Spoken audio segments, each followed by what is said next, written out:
So, Microsoft had their official Xbox Game Showcase on July 23rd, and we're going to talk about it. The good, the bad, the confusing. We're going to go over it all today. What's up, guys? My name is RetroRob64, and if you're new here, please do me a favor, smash that subscribe button, and also hit that bell icon so you know exactly when I put out new videos. Give this video a like too on the way out. Without further ado, let's talk about Microsoft's Xbox Games Showcase. RetroRob64. Alright guys, so before we get into the games, I want to go over something that just kind of puzzled me at first, and that's which games are going to be going to the Series X and which ones are going to be for the Xbox One as well as the Series X. Some games look like they're going to just be for the Series X, and I kind of did some research and I kind of listed them in the little annotations you'll see down here. So bear in mind these could be subject to change, but as of now they are up to the standard. Alright, so let's get this doozy out of the way. Halo Infinite. Now, I've been out of touch with the Halo series for about a few games now. I think I played through the first 3 games, but now we're up basically, I think it's Halo 6 now, because we had Halo 4 and Halo 5. I touched on a little bit on Halo 4. I have not played Halo 5. I may try to play those before this game launches, but I'm completely kind of out of the loop. But this game seems to be bringing a lot of those old school fans back, down to the cover art of the game, which was announced recently. But we're looking at basically a games as a service type Halo game. Now, 343 kind of went into some interviews about this, and you can tell that they're definitely looking at the Destiny 2 model, and they're kind of applying it to this game. They said they're not going to be making another Halo game for the next 10 years or so, so this is going to be the Halo game. Now, if it's going to be updated with like lots of maps over the years, some expansions here and there for single player story content, I'm okay with it, as long as the microtransactions are very minimal. I mean, very, very minimal. I've been hearing Halo 5 has actually had quite a bit of an issue with microtransactions, but as long as they keep it very minimal and they keep it focused on the gameplay aspect of Halo and keep that core experience alive, I'm all for it. And right off the bat, you're going to obviously see that the gameplay looks extremely refined. A lot of people have been criticizing the gameplay, kind of what was shown as the textures were off, things in that. I have never seen a better looking Halo game. I think it looks phenomenal. The polish is there. I think this game is definitely ready to launch. A lot of people have been saying that there's some aspects of it that are missing, some main things like I think they're going to do a ray tracing patch for the game later down the line. Personally, I think the game looks great. As long as it runs at a good steady frame rate, and as long as it's 4K, I think a lot of people are going to be really happy with the look of the game. There are some little texture minor nuances that with especially the main villain, his face they were focusing on his face quite a bit. I just didn't see what was so graphically impressive about it. That's my opinion personally, but maybe that's just a rough edit. I've been hearing that this is an earlier build of the game too, so we don't really know exactly how the game looks just quite yet. And we did get a chance to see an open world map. Now, when I first saw it, I was like, oh, there's definitely going to be an open world aspect to this game. Awesome, cool. And I thought maybe it was just going to be like, you know, there's like a hub, kind of like Destiny 2, or there's like a hub area, but it seems like they're doing a little bit of that, as well as playing on some more detailed environments. We're going to be basically dropping into these areas just like off of a dropship, and it's like, go do some missions. And I think that's super cool. If the map is big and there's lots to do in it, I mean, just think Skyrim, but Halo. Wouldn't that be amazing? You have these quests you can go on. I'm all for that. That'd be awesome. Like, honestly, I'm just thinking about that right now. That'd be super cool. And a lot of people have been talking about brutes coming back, since I think Halo Wars 2 was kind of hinting at somewhat of a return for them, and those conspiracies were confirmed. They're definitely in the game. They're definitely going to be a main antagonist. You're obviously going to have the Covenant as well. So a lot of the old school fans are going to be right away knowing Covenant, bad, cool. Brutes, bad, awesome. Those are my enemies. That's exactly what is good. It's going to have that wide appeal. It's going to pull those gamers back in. And then we did get to see some equipment return, and I think if I remember correctly, Halo 3 had somewhat of an equipment system. You could drop like a shield and stuff like that. I know that there was parts of it, the campaign, where you had these equipments. You also had it in multiplayer. So I'm not too sure if they weren't in 4 or 5, but it looks like they're returning, and they're returning in a big way, especially with the grappling hook, which, to be quite frank, I play a lot of Apex, and that looks a lot like Pathfinder. Like, when I see that and I see the little hook movements, I mean, if you just put that into multiplayer and you don't do anything else, I think a lot of people are going to be like, oh, that's awesome, we got a grappling hook now, we can play around with the physics and everything. I think that's awesome. Is it a bit of a ripoff? That's up to you. I personally think if it's a good idea and you can implement it in your own way, why not try it? Especially if you have this huge, vast open world to traverse. Why not having a grappling hook? Wouldn't that make it easier? And obviously, if you go to Microsoft's channel on YouTube, you can actually see the full 4K 60 FPS gameplay, and it looks phenomenal. The stream that I watched, it was a little compressed, obviously, with YouTube's architecture, and I always like to watch the 4K afterwards, the 4K 60, if there was one available. And oh man, it's just beautiful. It's absolutely awesome. And if they can render that onto the one and then give us even more enhanced visual aesthetic in Series X, we're looking at a great game, honestly. We're looking at a phenomenal game, just visually speaking at least. I did want to go over a small gripe. I did notice that there were certain spots where pop-in was visible. Now, I did mention earlier that this is an early build of the game. That's what was confirmed. But it is a little alarming that they're having this vast open world, and you have you have the most powerful system on the market, and yet you have these pop-in issues, and it's a little alarming. I'm not sure if they're able to iron that stuff out before launch. It could be a day one patch, from what I'm assuming, but it's a little scary to see that kind of pop-in was happening. I'll link some of that footage here so you can see. It's a little scary though, but hopefully it's just a minor thing, it's a minor gripe, and then the rest of the game looks great. With all that being said though, I'm excited for this game. I think it's going to be great. I think this game alone will make a lot of purchases for the Series X a no-brainer. For a lot of people, they see that game, they see the gameplay, and they're like, I'm sold. Show me some multiplayer, and you got a pre-order. You know, they already pretty much ready to go. Halo is such a huge franchise for Microsoft, and they know it. They have to hit it out of the park with this franchise. And 343 looks like they did quite a bit of work to this game, so kudos. I'm excited for this game. And moving right along, we are going to go into State of Decay 3, which looked good. I don't think it was gameplay necessarily. It looked like a trailer, which was a little upsetting, but I think we saw like an ounce of gameplay potentially. It's hard to tell. It looks phenomenal, looks good, right?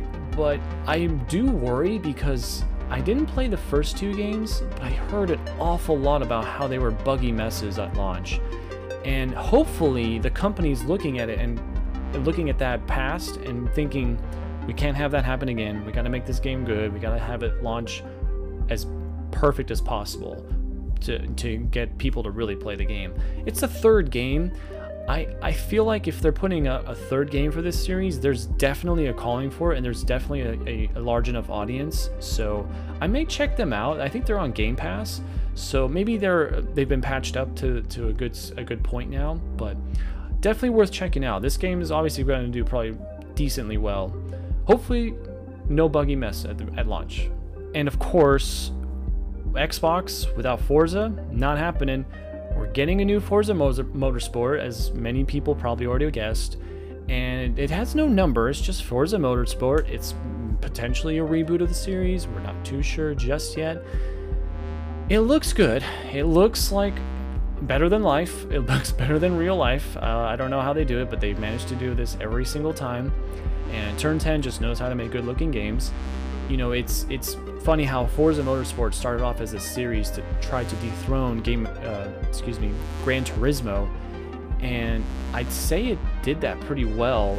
It's hard to tell now because they both go neck and neck, and I think having Forza gives Gran Turismo a reason to improve constantly, and vice versa. So always good to see that. We're going to definitely have a new Gran Turismo, we're going to definitely have a new Forza Motorsport, so there's definitely going to be competition there. And then they took the time to talk about a game called Grounded, which looks interesting. I think the premise is actually pretty cool. There's definitely something going on there in Obsidian where they are like, I don't want to make another RPG. I want to make something completely different, something that might be something we never expected. And the trailer was really cheeky, and definitely go check it out. It's a really good one. They mentioned Cyberpunk as being the best game ever. They're not wrong. It's going to be great. But I watched my other video for that if you guys wanted my full opinion. But this game looks really interesting. You know, it's going to be kind of almost like a battle arena type game where you're going to be playing as like a select character. They have a lot of special skills. You got to fight these giant monsters, which are basically ants. You know, you're just a really tiny guy. And it's going to be an interesting game. I think that, you know, Obsidian has earned enough respect now at this point where they made some flops, they've remedied it, and they're making good games now too. So I think they're trying to definitely course correct. And this is one of those games that definitely shows, hey, trust us, we're going to make a good game. And then the big doozy was a game called Avowed. Now this game, a lot of people are calling the Elder Scrolls 6. Or the Skyrim killer. And it's a little too early for me to tell, but it seems like it could potentially be a good game if you're looking for something in that Skyrim-esque, but you've already played, I don't know, 1,000 hours of it. This could be a good option for those people. We got a little glimpse of it. There's not much gameplay there. There's a tiny bit, and I'm getting like Lord of the Rings vibes. I'm getting Dishonored vibes. I'm getting, obviously, Skyrim vibes. There's definitely something here that has been untapped in terms of a specific genre of first-person role-playing game. And I think we're going to get something pretty impressive here. And they were definitely hyping this game up themselves. They were like, we asked Obsidian what game they wanted to make. This is the game they wanted. So we'll see what they really wanted, I guess. And obviously, we got Psychonauts 2. We are getting, finally, Psychonauts 2, which obviously Tim Schafer, Double Fine, those guys, you know, they can put out anything, and pretty sure it's going to be gold. It's just an amazing, amazing time to be alive right now. We have finally gotten to see Psychonauts 2 gameplay. Jack Black is doing some, it seems like instrumentals, or excuse me, he's doing some vocals for a song that's going to be in the game. I don't know if he's going to be a character. Oh man, like I was just crying when I saw it. I was like, no way, this is finally happening. This game we wanted for so long, finally happening. It did say that we're getting it for the Xbox One and the Series X, which is good news, so we can probably expect that rather shortly. I'm assuming hopefully holiday. That would be really nice. It looks like the game has been quite a bit of production for quite some time, so here's hoping. Here's hoping. Please, holiday. And to the absolute shock of no one, Destiny 2 is coming to Xbox Series X. They took the time to mention that there's a new expansion, Beyond Light, coming out, and that's going to be also for the Series X, including the entire game, which, I mean, Bungie just doesn't want to make any other game, it seems like, other than Destiny 2. So is it really such a shocker that it's coming as well for the Series X? They're just going to keep that game going. I've heard that recently that they're doing 3 more expansions, and it's going to carry into 2022, 2023. So for any of you that's wanting Destiny 3, I'm so sorry. I don't think you're getting it anytime soon. They're going to ride this train out as long as they can. But hey, Destiny 2, Series X, it's coming. Alright, so these next few games, they're going to be kind of considered console launch exclusive. Now, what that means is left up to interpretation. It hasn't really been confirmed by Microsoft quite just yet, but this is kind of the controversy that has been rolling through a lot of Microsoft and Xbox. And it's the fact that they said they were going to do basically Xbox One games and Xbox Series X games for about 2 years. So in other words, whatever game comes out, you'll be able to play on your Xbox One. You'll also be able to play on the Series X at super high fidelity, just an upgrade patch. Now, that's the part that's concerning to me because it seems like we're getting a lot of games just for the Series X. That's what we're going to go into right now. So the first game on that list is Stalker 2, which, if you forgot about the first game, that's fine. I think a lot of other people did too. And when they saw this trailer and they were thinking Metro, which was what I did, and they saw the name Stalker 2, and they were like, oh yeah, that was a game. That's right, it's coming back. It looks graphically very impressive. I never played the first game, but I'm assuming it's similar to Metro, because I think it came out around the same time, those two games, and I think Stalker just kind of went underneath the rug. Metro kind of took its thing. But yeah, we're getting another one, and console launch exclusive, just for the Series X. We're also getting another Warhammer game. It's called Dark Tide. Now, we didn't get much gameplay on this game, but I'm assuming it's going to be something of an FPS. Those games have a really strong narrative, lots of lore behind it. It's kind of like almost like what World of Warcraft or the Warcraft series has that kind of a lore. The Warhammer series also does too. It's a famous tabletop game, and yeah, not much there. Also, console launch exclusive. The interesting thing here is it said 2021. Does that mean we're getting the Series X in 2021? Someone answer this to me, because I'm really interested that it's the one game on this entire list that has the 2021 bracket, yet it says console launch exclusive. Maybe it's a timed exclusive? Who knows? Let me know what you think in the comments below. And if you like SteamWorld, the SteamWorld games, we're getting a new one from that developer. It's called The Gunk, and it looks pretty cool, actually. Kind of gave me Ratchet and Clank vibes a little bit. It has a lot of interesting little mechanics going on in there, and we'll see how this one turns out. I mean, it's SteamWorld. Those games are phenomenal. You know, I played through the first two, SteamWorld and SteamWorld 2, SteamWorld Dig. I played through both of those and beat them.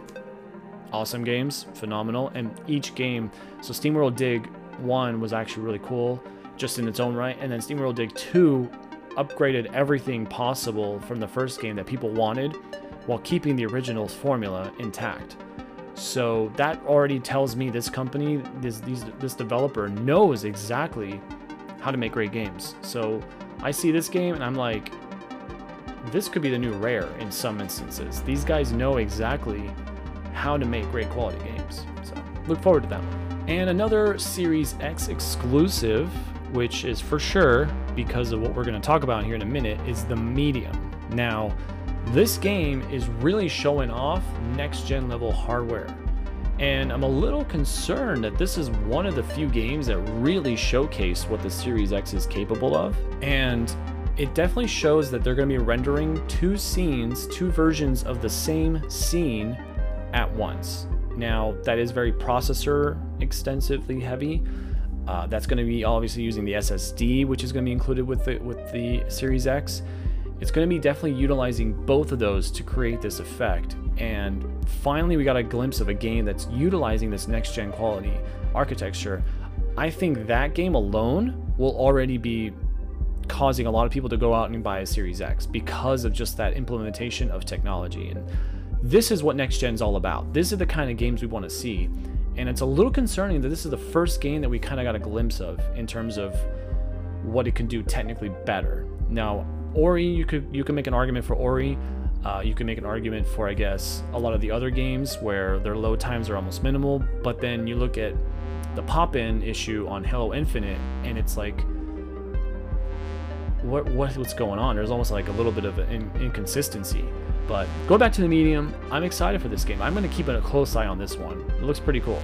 And Sega is obviously just going to support Xbox now like crazy. I'm wearing their shirt, by the way. Sega. And it's interesting how they're actually doing a really cool upgrade path for Phantasy Star Online. Now, this is going to be basically a whole new kind of expansion, and it seems to be reworking a lot of the game in terms of graphically, mechanics, all that stuff. And it looks phenomenal. I mean, just take a look at this gameplay. It's amazing. It looks really stellar. I can't believe, you know, we never got this game sooner. But kudos to whoever, I guess Phil Spencer maybe, whoever got this game on the Xbox. Like, great job. Like, this is awesome stuff. Well done. And we're also getting a game called Crossfire, which is by a company a lot of you may know, and that's Remedy. They're the ones that are responsible for Max Payne, Alan Wake. I'm trying to think of others at the moment. There's a bunch of other series that they've done, and they've all had varying results of success, mostly positive though.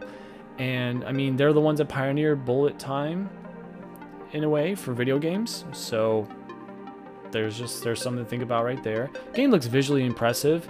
There's gonna be some multiplayer. There's gonna be some single player in there. I think they're looking to maybe cash in on that Call of Duty-esque level of success, since Sony kind of has Call of Duty kind of in the bag right now, and I think they're kind of a little bit upset by that, so they're trying to do something else where, well, we can make something like a Call of Duty and potentially start a new series. Personally, I kind of got Killzone vibes here. I got, what's that game? Fear. I got some Fear vibes with this game. Call of Duty, obviously. Definitely looks very impressive. I'm going to keep a close eye on this one. I think this one will go down as one of those hidden gems that a lot of people probably didn't pick up, but will much later on in the Series X lifespan. And that's pretty much all the games that we got to see. And what? Oh yeah, I guess I forgot to talk about one. It's this game called Fable. Fable is finally coming back, and Playground is running the show. Yep, Playground. The people that brought you Forza Horizon, all those games, all those beautiful looking games, yep, they're gonna now take their expertise, their careful architecture that they designed with those games into the world of Fable. And I think if any studio is gonna do a Fable game right now, they're the ones to do it. They're definitely poised to make something really very impressive. And it looks to be kind of like a soft reboot of the series. We didn't get much information. We got a little trailer. We got a glimpse of the humor, which is still there, which is great. The graphics of that trailer looked really good. If we get even something close to that in gameplay, cool, awesome. If it doesn't run at 15 frames a second like the original Fable did, or Fable 2, that's great. All jokes aside, it's good to see that Fable is still a thought process in Microsoft's eyes, and that they want to revisit the idea of creating a good Fable game. So we're looking forward to that one. Also, Series X exclusive. We may see it for Xbox One. I feel like they would try to get that on as many platforms as possible, just like with Halo.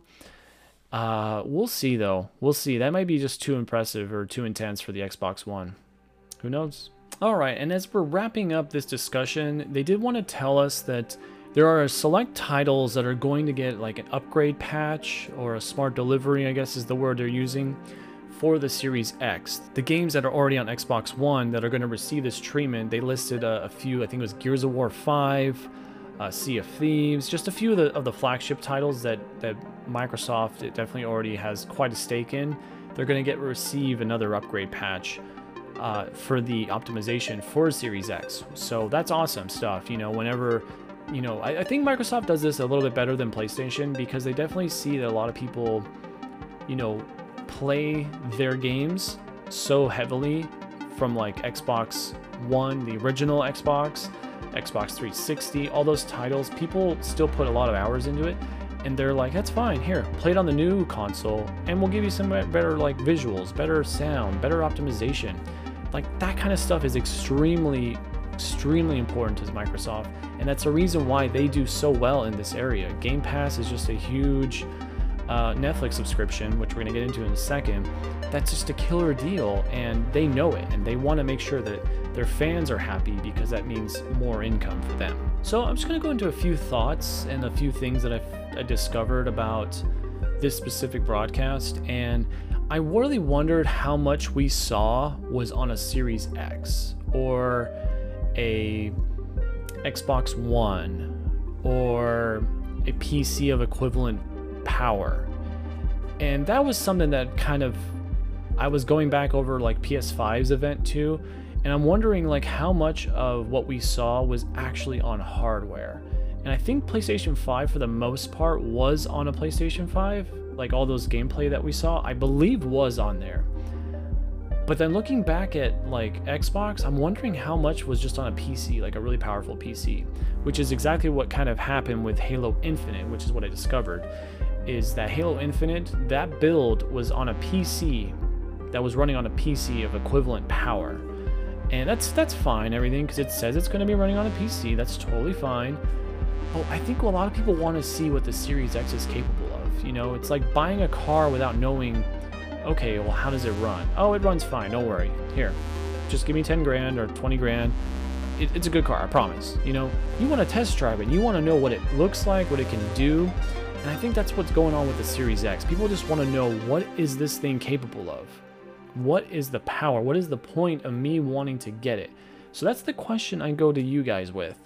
After watching this broadcast, do you want to buy a Series X? Let me know in the comments below, because I'm curious. I'm not too sure how many people watch this really want to go out and buy one now. I personally want to. I'm a YouTuber, so I need to know exactly what I'm working with in terms of like tools. But beyond that, the average consumer, did this make it for them? Did this really sell it for them? All right, guys. Well, that's going to do it for today. I'm losing lots of light, but I managed to get through most of this content. Thank you so much for watching, guys. I really appreciate it. Do me a huge favor. All down here, you're going to see all of my good stuff here. My channel. Follow me on Twitter, please. I have another follower on Twitter finally, so thank you to whoever you were. I appreciate that. And we're going to be looking forward to another Xbox event in August. That's the rumor currently. I'm going to keep an eye on it. If we get something, we'll do a coverage on it. But thank you again, guys. I really appreciate it. And as always, have a great day, and I'll see you in the next one. Oh, also, thank you so much. My last video for the Avengers War Table, I got over 100 views on that. That's the first time I've done that, and I just want to say thank you, guys. I really appreciate that. So I'll keep it up as best as I can.